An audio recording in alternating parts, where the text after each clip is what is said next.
Hey everyone, welcome back to the channel. Today, I want to share a story that truly makes you think about the ripple effect of our actions. It's a tale that stuck with me, and I bet it will stick with you too. So grab a comfy seat and let's dive in. Imagine a kind woman living her life devoted to her family. Every single morning without fail, she'd bake delicious, warm bread.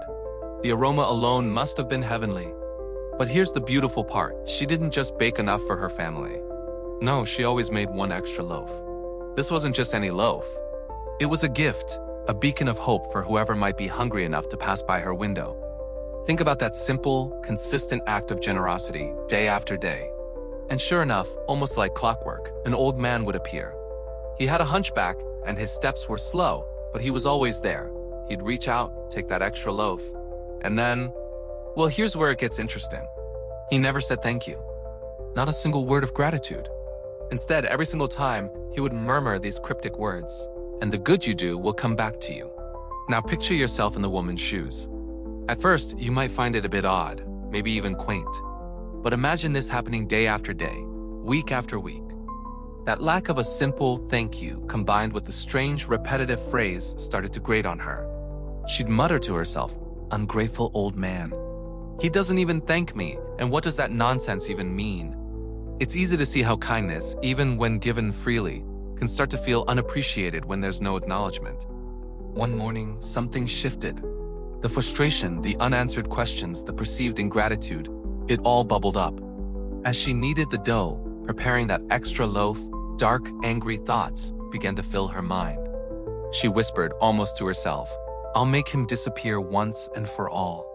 And in a moment of utter desperation and anger, her trembling hands did the unthinkable. She mixed poison into that extra loaf. Can you imagine the intensity of that moment, the raw emotion? But then, as she was about to place the poisoned bread on the windowsill, something deep inside her froze, a sudden sharp realization. Her heart ached, a pang of pure horror. "What am I doing?" she gasped. The gravity of her actions, the darkness she almost unleashed, hit her like a tidal wave. In that crucial instant, humanity won.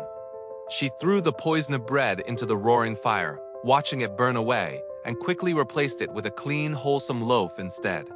A true moment of redemption, just narrowly escaping a terrible mistake. Moments later, just as he always did, the old man appeared. He took the fresh bread, and in his soft voice, he repeated his usual words. "The evil you do will stay with you. The good you do will come back to you." He offered a small smile and slowly walked away, disappearing down the road. The woman stood there, completely shaken. It was as if she had just fought a war within herself, a battle between light and darkness, and barely emerged victorious. What no one knew, not even the old man, was the deeper reason behind her daily kindness.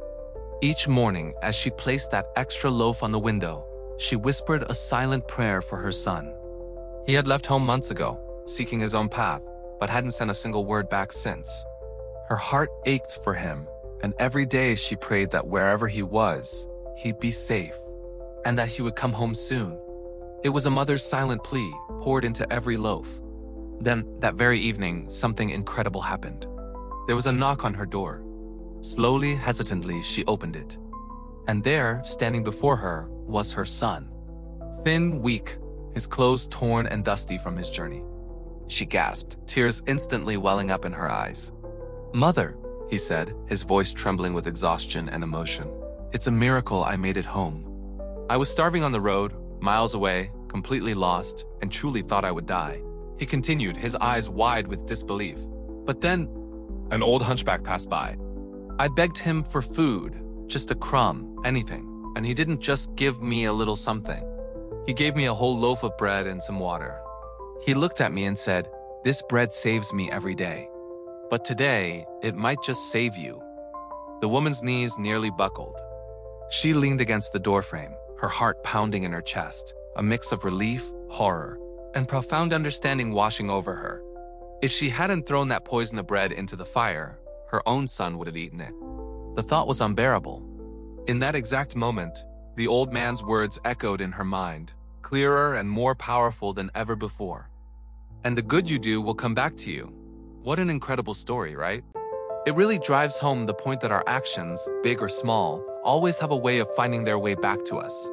Whether it's the kindness we spread or the anger we harbor, it all circles back. So let's choose kindness, let's choose compassion, and let's remember that whatever we send into the world truly does find its way back to us.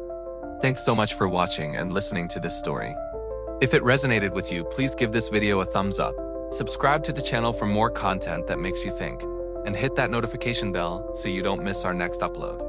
We love having you here, and we appreciate your support more than words can say. See you next time!